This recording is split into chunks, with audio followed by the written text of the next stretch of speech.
दुनिया के सामने पाकिस्तान की हुई घनघोर बेइज्जती, इंडोनेशिया के जकार्ता में लगी भीषण आग, ट्रंप ने किया महिला जर्नलिस्ट का अपमान, पाकिस्तान की तरह बर्बादी की राह पर है बांग्लादेश, रूस में सेना का विमान क्रैश, 7 लोग थे सवार। नमस्कार, मेरा नाम है शालिनी और आप देख रहे हैं द न्यूज़ 15। स्वागत है आपका हमारे खास प्रोग्राम दुनिया के हालचाल में। चलिए नजर डालते हैं बड़ी खबरों पर विस्तार से। पाकिस्तान के गृह मंत्री मोहसिन नकवी हाल ही में लंदन गए थे। वहां ब्रिटिश पुलिस ने उनकी कार को रोक लिया और कड़ी तलाशी ली। ये वीडियो सोशल मीडिया पर वायरल हो गया। वीडियो में साफ दिखता है कि पुलिस ने कार का हर कोना चेक किया, जैसे बोनट, ट्रंक, सब खोला। नकवी कार में ही बैठे थे। ये कोई रूटीन चेक नहीं लग रहा था। ये घटना तब हुई जब नकवी ब्रिटिश विदेश मंत्रालय में अधिकारियों से मिलने जा रहे थे। नकवी फरवरी 2024 में पाकिस्तान क्रिकेट बोर्ड के चेयरमैन हैं। जनवरी 2023 से फरवरी 2024 तक वे पंजाब के अस्थायी मुख्यमंत्री भी रहे। वे सिटी मीडिया ग्रुप के मालिक भी हैं। इस घटना से पाकिस्तान की इंटरनेशनल इमेज पर सवाल उठे हैं। दुनिया पाकिस्तानी लोगों पर भरोसा नहीं करती, चाहे आम आदमी हो या बड़ा नेता। कई लोग इसे अपमान बता रहे हैं। ऐसी बेइज्जती पाकिस्तानियों के साथ अक्सर होती रहती है। हाल ही में एक पाकिस्तानी सांसद ने सेना प्रमुख आसिम मुनीर को सेल्समैन तक कह दिया। मार्च 2025 में तुर्कमेनिस्तान के राजदूत एहसान बगान को अमेरिका एयरपोर्ट पर रोका गया और वापस भेज दिया गया। तो वहीं इंडोनेशिया की राजधानी जकार्ता में एक दर्दनाक हादसा हो गया। एक 7 मंजिला ऑफिस बिल्डिंग में भीषण आग लग गई। इस आग में 20 से ज्यादा लोग जिंदगी की जंग हार गए। पुलिस ने बताया कि मरने वालों में 5 पुरुष और 15 महिलाएं हैं। इनमें एक गर्भवती महिला भी शामिल है। आग की वजह से पूरा इलाका काला धुआं से भर गया और आसपास के लोग दहशत में आ गए।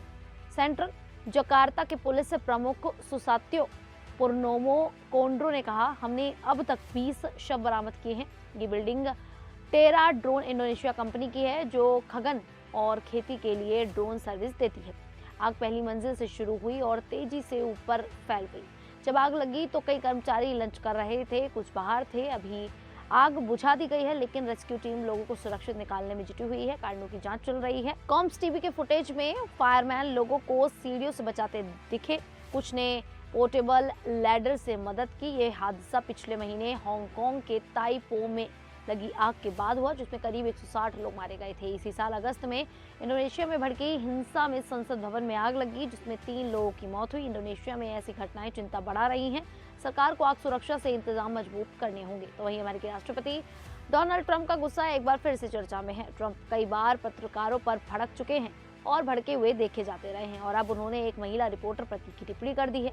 व्हाइट हाउस में राउंड टेबल के दौरान ABC की रिपोर्ट जनरल स्कॉट ने ट्रंप से सवाल पूछा कि क्या वह अपने सेक्रेटरी ऑफ वॉर पीट हेग्सेथ को 2 सितंबर के वोट स्ट्राइक का पूरा वीडियो जारी करने का आदेश देंगे। इस स्ट्राइक में 2 लोगों की मौत हुई थी, जो पहले हमले से बच गए थे। सवाल सुनते ही ट्रंप पहले तो अपने पुराने बयान से पीछे हटे और कहा कि उन्होंने ऐसा कभी नहीं कहा। जब रिपोर्टर ने दोबारा पूछा तो ट्रंप भड़क गए और कहा, तुम सबसे घटिया रिपोर्टर हो, तुम बहुत खराब हो। ये पहली बार नहीं है जब ट्रंप ने महिला पत्रकारों के साथ ऐसा व्यवहार किया है। हाल ही में ट्रंप ने ब्लूमबर्ग की रिपोर्टर कैथरीन लूसी को भी चुप रहो पिकी कहा था, क्योंकि उन्होंने एप्स्टीन की फाइलों पर सवाल पूछा था। इसके अलावा उन्होंने ABC की ही रिपोर्टर मैरी ब्रूस को भी सऊदी क्राउन प्रिंस के साथ मीटिंग के दौरान डांट दिया था। लगातार महिला रिपोर्टरों पर ट्रंप के हमलों ने अमेरिका में नए विवाद खड़े कर दिए हैं। तो वहीं दूसरी तरफ भारत का पड़ोसी देश पाकिस्तान पहले से ही कर्ज में डूबा है, लेकिन अब बांग्लादेश भी उसी रास्ते पर चलता दिख रहा है।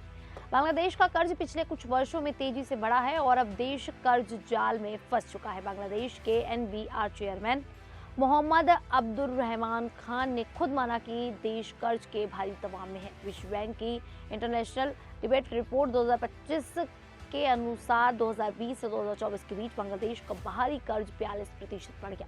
2020 में ये 73.55 अरब डॉलर था, जो 2024 के अंत तक 104.48 अरब डॉलर हो गया।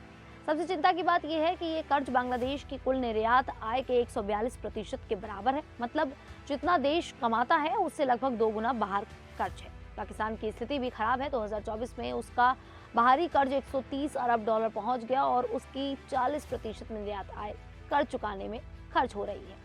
पाकिस्तान ने 49% कर्ज विश्व बैंक और ADB जैसी संस्थाओं से लिया है, जबकि 23% चीन से। IMF की 2025 रिपोर्ट बताती है कि पाकिस्तान ने $8.96 बिलियन और बांग्लादेश ने $3.97 बिलियन का कर्ज लिया है। IMF ने पाकिस्तान के लिए नई कर्ज किस्त भी मंजूर कर दी है, जिससे उसे $1.2 अरब और मिलेंगे। तो वहीं रूस के इवानोवो क्षेत्र में AN-22 विमान का बड़ा हादसा हुआ है। शुरुआती जानकारी के अनुसार ये विमान रूसी रक्षा मंत्रालय का था और इसमें 7 क्रू मेंबर सवार थे।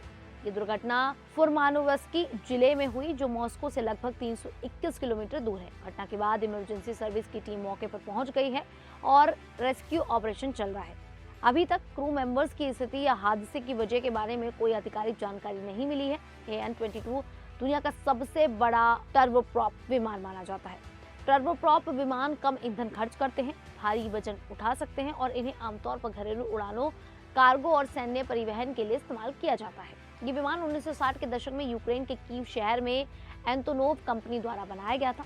AN-22 एक बार में 60 टन सामान, 290 सैनिक या 150 पैरा ट्रिपर्स ले जा सकता है। इसकी खासियत ये है कि ये कच्चे रनवे पर भी आसानी से उड़ान भर सकता है। कुल 66 AN-22 विमान 1965 से 1976 के बीच बनाए गए थे। हाल के महीने में रूस में कई विमान हादसे हुए हैं। सितंबर में X-32 विकास विमान और नवंबर 2025 में Su-30 लड़ाकू विमान भी दुर्घटनाग्रस्त हुए थे। खैर, आप सभी को ये जानकारी कैसी लगी, आप हमें कमेंट करके जरूर बताइएगा। अभी के लिए इतना ही, फिर हाजिर होंगे ऐसी ही देश और दुनिया से जुड़ी बड़ी खबरों के साथ। तब तक के लिए देखते रहिए द न्यूज़ 15।